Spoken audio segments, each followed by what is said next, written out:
Danette Bailey here from Bailey Preschool, and today I want to share with you my top 5 picks for helping you help your child with their reading.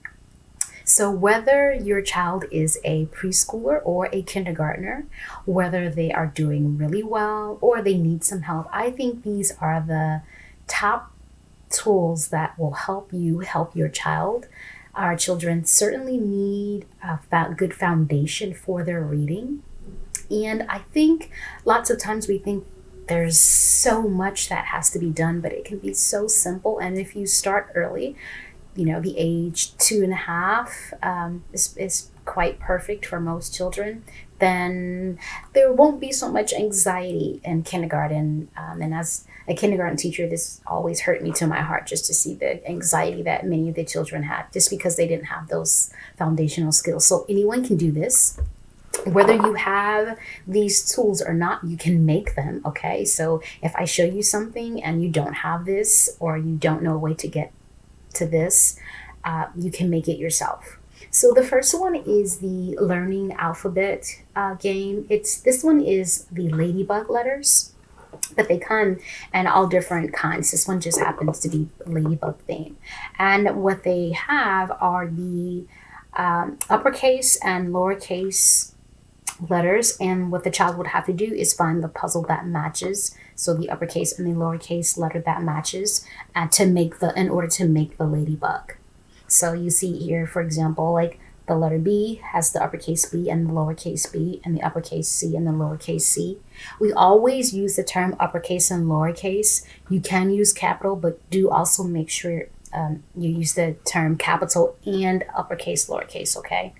Because lots of times when the children go to school, the teacher will ask them, what's the uppercase or lowercase? And so if you've only been using what's the small letter and the capital letter, for some children, they will have difficulty. And even though they know it, then the teacher will say that they don't know it. So make sure you use that, okay? So the uppercase and the lowercase. And this is just a really good tool to have. I don't recall, but I want to say this is under $15 if you buy it this way. But you can make these, okay? If you can't buy them, you can make them. You can go on Pinterest, and there are lots of uppercase letter matching supplies that they have there, and you can print them and laminate them, and they will be just as good. But I think that these save time to just be able to buy them and not have to do all of that extra work. So that's number 1. This is the ladybug letters, learning the alphabet. And like I said, this is the ladybug theme, but you might see this box with a different theme as well, depending on where you buy it. The second thing that you should certainly buy for your child are puzzles. And you might be wondering how this could help your child with their reading skills. But being able to put a puzzle together and figure out where the pieces go are really the foundational or some of the foundational skills that a child would use in reading. The ability to just figure out lines and where they go and colors and match them. This is really helping them with their thinking skills and their self-confidence. And you need thinking skills, you need self-confidence when you're learning to read. And this really helps with that, the ability to create something and have a clear picture. Some puzzles, sometimes they might have words on them, depending on how difficult they become. The 24 puzzle is a good one to start with, and then of course to move up.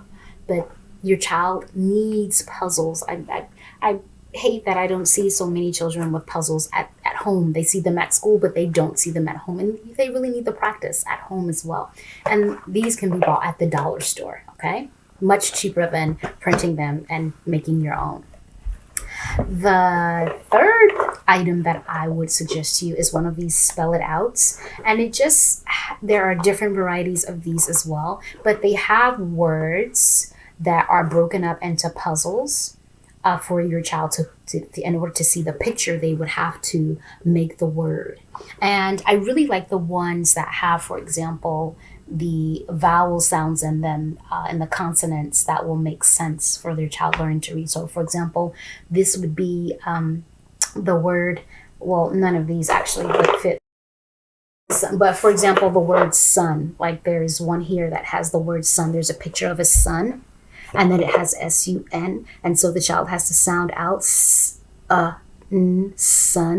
And so when they see the picture, that helps them, and they will be able to read that word much easier because it's a word where all the vowels and all the consonants actually make sense. None of them are silent. So, when you get a box like this for your child, first give them the words that make sense with the vowels and the consonants, meaning like the word sun, the word red, the word bat. Don't give them words to begin with like bear or car, because not all of these sounds, some of these sounds might be silent. Not all of these sounds will make sense when the child is first learning to read. So just be mindful of that when you're getting them. This box is for a child 4 to 8, so it's a more advanced box, but they will have boxes that are beginning, so they're going to have words like cat and bat and rat and sat in them.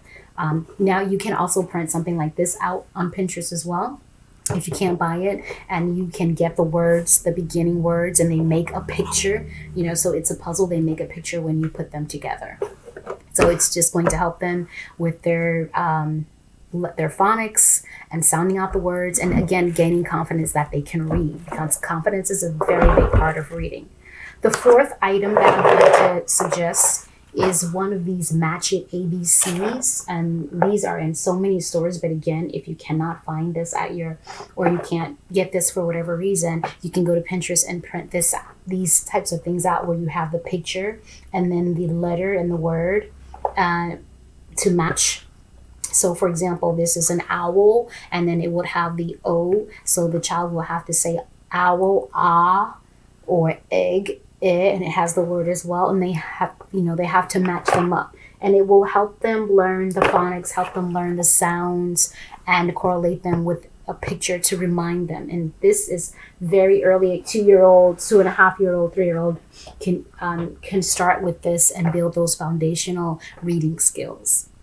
And then the last one that I am going to suggest, and this box here says for 4 and up. You can get different ones that you can start really early with this if you're reading to your child at night and you're talking through these. But this is a learning to sequence box. And many times I will hear parents, and they might even say, well, my child knows how to read. They might say that, and they're expecting maybe that their child will be skipped a grade, or they're expecting something different to happen in kindergarten that might not happen. And lots of times it's because maybe your child has difficulty retelling the story or sequencing the story. So if you practice this when they are at home with you, then you will see more of comprehension when they're reading, not just that they read the words. Okay, so comprehension, not that they just read the words, but that they understand what they are reading, and then they can retell what they are reading to you. So they can tell you what happened first, what happened next, and then what happened, and then the last thing that happened. And I have a video, I think, here that just is just a learning to sequence video that you can look at to practice. Let your child practice, or just figure out how you want to do that. But learning to sequence, that would be my number 5 top pick. That's very important for your child preparing for kindergarten. So I hope that you enjoyed these. I hope I didn't go through them too fast, but if I did, please rewatch the video and share with your friends, because so many of our children want to do well, and I know you want your child to do well, but you just don't know what to do. And so I'm creating these videos so you can know what to do at home to help your preschooler and to help your kindergartner that might be struggling. And it's just something so simple as practicing learning to sequence and to retell the story, or something as simple as practicing the letter sounds. Don't assume that because your child is in kindergarten that they no longer need to do an activity like this. They should still be doing activities like this even in kindergarten, at home, on the weekends. Practice this, because the ability to know the letter sounds and enunciate the letter sounds and figure out what the letter sounds are when they blend them together when no one's around is going to help your child be a great reader and a great speaker. All right, see you next time.